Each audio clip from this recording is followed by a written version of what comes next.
No Babiši, zdravím vás, Jan Kála, Lidové noviny. Dobrý, Jan Kála. Neruším. Povídejte. No, koukal jsem do monitoringu, v právu mám otvírák, v hospodářkách velký článek a v Lidovkách jsem nic nenašel. No, já říkám, na tiskovce já jsem byl, ale bohužel já jsem prostý redaktor, který neurčuje to, co kde bude. Takže vám to zakázali, mám tomu tak rozumět. Jestli to chcete natvrdo říct, tak já prostě přišel jsem s tím, když porady měli usnesení, že prostě v tuhle chvíli jakoby nechtějí. Čiže v tuhle chvíli je Babiš na černé listině. Tak ne, tak to nemělo by vyznít.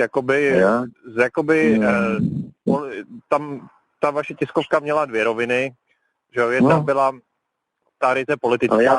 Ale já vím, jaká byla ta tiskovka. Vy nemusíte opakovat tiskovku. Já se ptám, že proč jste o tom nic nenapsal.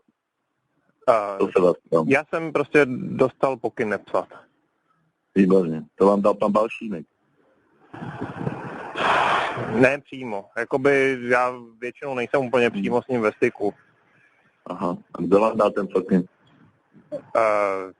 Tak mám nad sebou šéfa domácího oddělení, ale ten předpokládám jde na poradu a tam je i se šéfredaktorem a s dalšími jako s komentátory a se vším možným, takže... Ale kdo vám to konkrétně řekl, že nemáte psát?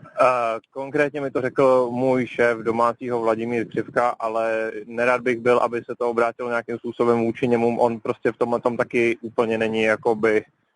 Vladimír Křivka? Jak se jmenuje? Křivka, ono to najdete i v tiráži Lidovek, ale...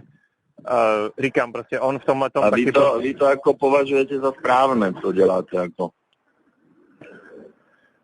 Řeknu takhle, jakoby z toho politického hlediska v současnosti zatím, že většinou o stranách, i které mají jako třeba jenom 2 poslance v parlamentu jako lev, tak většinou toho zprávy moc nedáváme, výjimečně. Jo. V tuhle chvíli vy...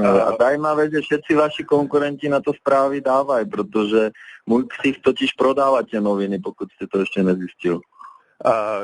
Já říkám, pane Babiši, malý pan, já o těch věcech nerozhoduju, nemůžu s tím úplně moc dělat. Já se len zastávám, já se normálně bavím jako občan Babiš, ne jako, já ani nejsem majitel Mafry zatím, já se ptám jako občan Babiš, že...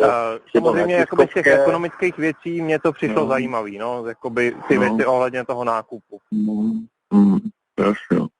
A politických čo? Vy nepíšte o politike, však ja som, všetky noviny o tom píšu, že budú mít poradce z Ameriky, jo. Takže to na té tiskovce nezaznělo, že budete mít poradce z Ameriky. To bylo možná pak v dobrý pohodě, tak doufám, že kluci vědí, co dělají. Asi nevědí, s kým mají tu čest, ale to je jedno. Dobrý. Mějte se fajn. Mějte se pěkně. Mějte se pěkně, hezký den. Naschledanou.